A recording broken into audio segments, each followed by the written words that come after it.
ज्वलल्ललाटपट्टपावके किशोरचन्द्रशेखरे रतिप्रतिक्षणं मम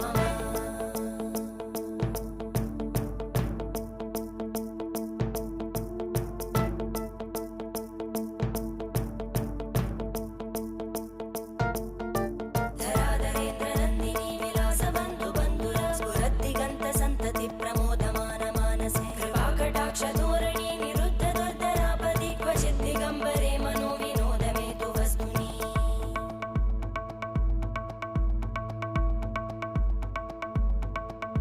जटाभुजङ्गपिङ्गळस्फुर